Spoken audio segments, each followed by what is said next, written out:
changing careers is a very daunting thing for a lot of people. And some of the clients that I've been working with lately have been dealing with this. And I call it like money fear. They have financial fear, fear of not having enough, fear of running out, just the whole idea of holding their money so tightly they're afraid to let it go.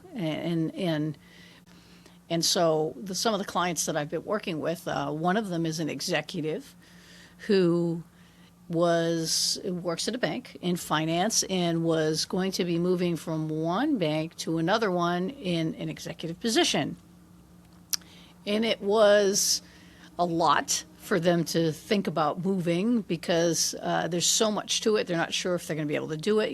There's a lot of unknowns, right? So it's important to know that if you're already qualified and you've gone through the hiring process several times and the people hiring you see the qualities in what your skills are, then maybe it's not a bad idea to trust that process. Now, a lot of times I tell people get really clear before you make a decision, but in some of them you don't always have the full clarity in that. They didn't like the position they were in, they didn't like the location where it was, and it wasn't really bringing enough money in for them to do some things they wanted to do. And so they ended up taking the position after several interviews and going through the process. And then when they got in the position, they were like, I don't have a clue what they're trying to do. This is just chaotic. And I said, well, did you ever consider that maybe you're there? They hired you with the skill set you have because you're going to be a solution to the problem they haven't been able to solve yet.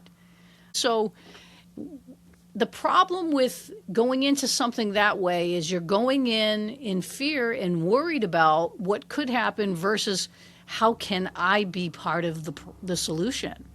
And so I help this client to start thinking about, I'm there because I can make a difference. A problem that I've never seen before shouldn't be an obstacle as much as it should be, hey, how would I do this to make it more efficient? Or how would I do this to be more cost effective or make it just better for everyone's experience? And so she started solving some of these problems and then bringing it to the higher ups. And they were like, yes, that's what we wanted you to do. That's what we were hoping you would do. And so it's interesting how they process it. And then they started to realize that. And I started to say, now you understand your role isn't to know everything, but because you have the skill set of knowing how to come to the right conclusion, how to make it better, cost effective, and make everybody's experience better, that's a better way to go. And I know that in previous videos I've talked about, making sure you know certain things. This is why companies are just like people. If they hire you and they're going to pay you for a job, it's because they don't have anyone to do it yet.